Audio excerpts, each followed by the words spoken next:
What is happening, ladies and gentlemen, and welcome to a travel guide to Glasgow. I've been hired by the Glasgow Tourist Safety Board. That is a totally legitimate organisation that I've not just made up for the purposes of this video. You might be wondering why I slabbered a wee bit there. It was because I work for a highly legitimate organisation. Now, I've been hired to tell you potential tourists to Glasgow. I said tourist, but I've been hired by the Tourist Safety Board to inform tourists and potential tourists on basically how to survive in Glasgow. Know that Glasgow's Apache country, just stay in the city centre and you don't have to visit Apache country.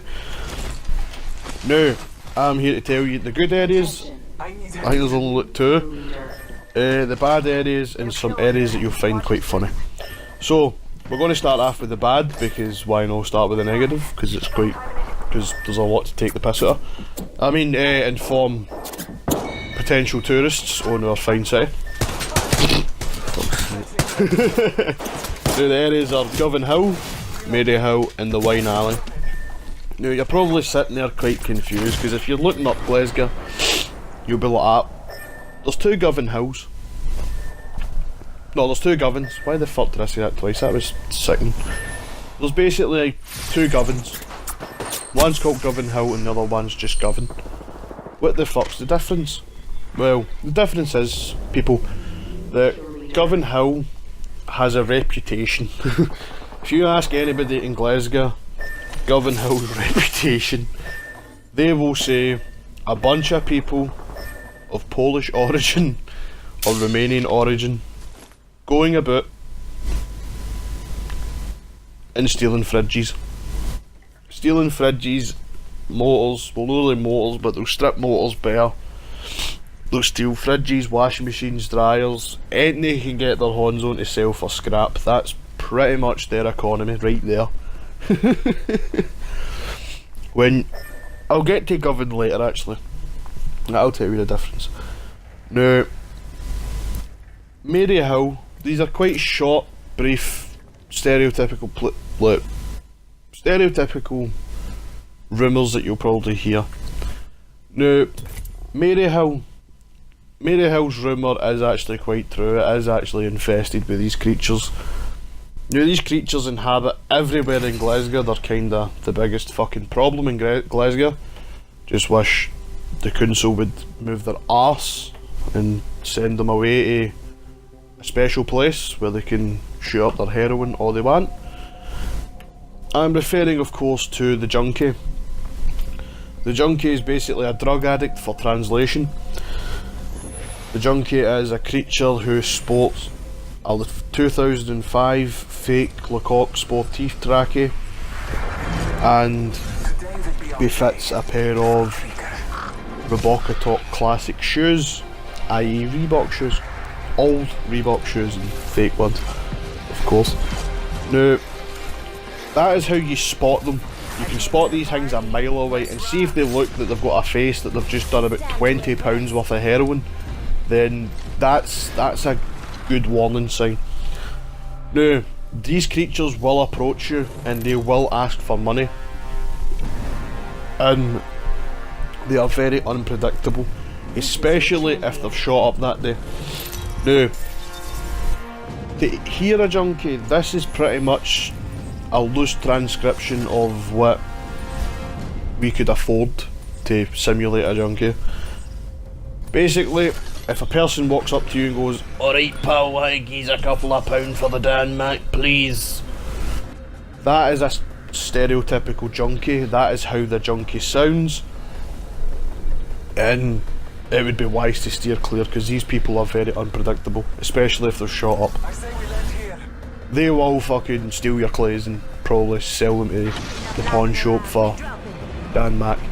Dan Mac in translation is smack. So aye, that's pretty. Or insert whatever drug they're wanting. Basically, they will ask you for any drug, like money for any substance known to man. You could bamboozle them and fill a fucking, like, a wee baggie, like the wee fucking sandwich bags, full of grass cuttings, and you could give them it and tell them it's fucking marijuana and fucking, they will fucking take it. Or you could fill a fucking bag full of baking powder and tell them it's coke. They will believe you, they're that stupid. Now, Helmets here. Level 1.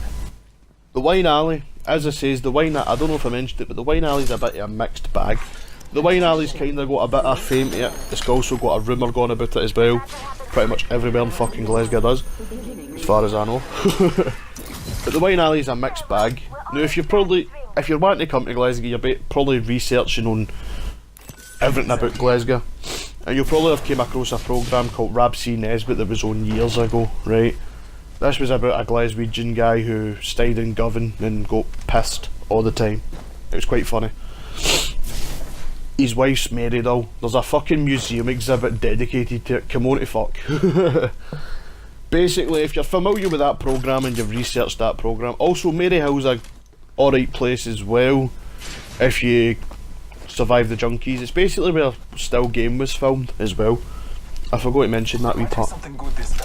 But Rab C. Nesbitt was filmed in all about Glasgow really, but there was a few areas where there was a few times it'll be filmed outside the Govan Shopping Centre, there'll be a few times it'll be filmed in the wine alley. The newer series I think was kinda filmed in the wine alley. The wine alley, I'm going to stop calling it the wine alley because it's a fucking winey, right? Glasgow, basically translation, wine alley is the winey. Now I'm going to use the real term.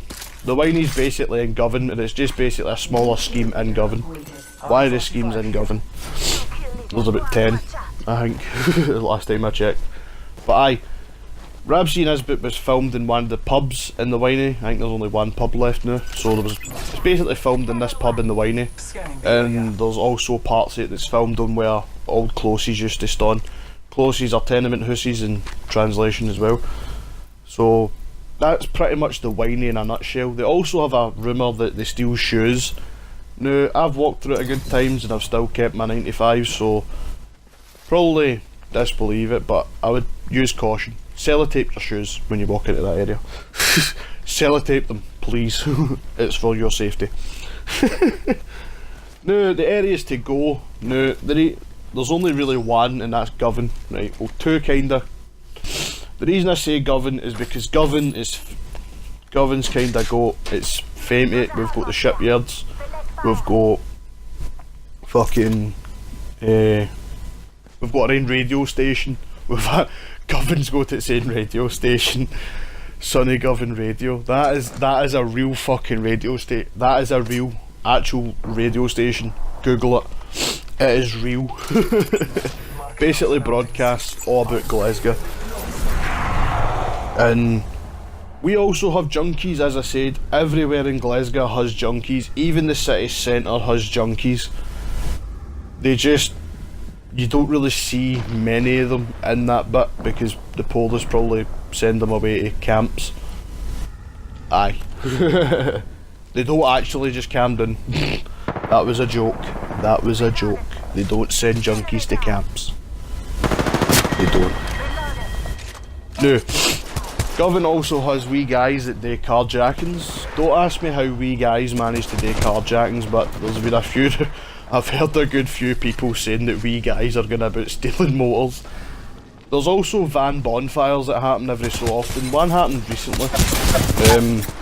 Aye, that's kinda Govan in a nutshell. We also have the job centre. We have the job centre and the Govan shopping centre. That's quite a good fucking wee rhyme there. That was shite. But aye. Basically, if you want to feel that you're in the Walking Dead, if you want to feel that you're in a set of the Walking Dead, then I would please advise going to the Govan Job Centre at exactly 10 AM or 9 AM when the job centre opens and witness the Walking Dead, i.e. all the junkies sambering into the job centre to get their gyro. That's pretty much it. that's Govan in a nutshell. Govan also has about 5 to 6 pubs in the one street. That's dedication. Extreme fucking dedication, man. Like, honestly, really extreme dedication. We also have a big park. That's kind of another contributing factor to Govan. We've got a park. I know that's no much, but aye, we've got a park. Now, there's another area in Glasgow that's quite alright to visit. It's in the city centre, it's basically the start of the city centre. It's a place called the Four Corners. Now, everybody in Glasgow has nightmares about this place because, well, basically, if you go during the day, right, it's fine. If you go during the day, it's fine. The only thing that's a pain in the arse is when it hits 1 o'clock, when everybody's kinda on their breaks and that for their work. And there's big motherfucking queues in McDonald's, KFC, fucking basically every shop, every fast food shop in fucking that area is filled to the brim with people trying to get a munch. No a joke. Now, if you go there around on a Friday, around about 4 o'clock, like 2 o'clock, 4 o'clock, you'll think, why have I just stepped into Van Helsing, like a vampire movie? That is because it's full of goths and they all go to this one area called the Cat House. I went to it for the Wolf Tones one time and I left and fuck me, I thought it was in a vampire film. But that is pretty much it for the video, ladies and gentlemen. I hope you enjoyed it, I hope you found it entertaining. If you did, leave a wee like. If you're fake Glasgow, tell me your funny stories about anything. I'll be happy to read them. Thank you so much for watching, ladies and gentlemen. I hope you enjoyed this video. I hope you all have a good day, and I will see you all in the next video.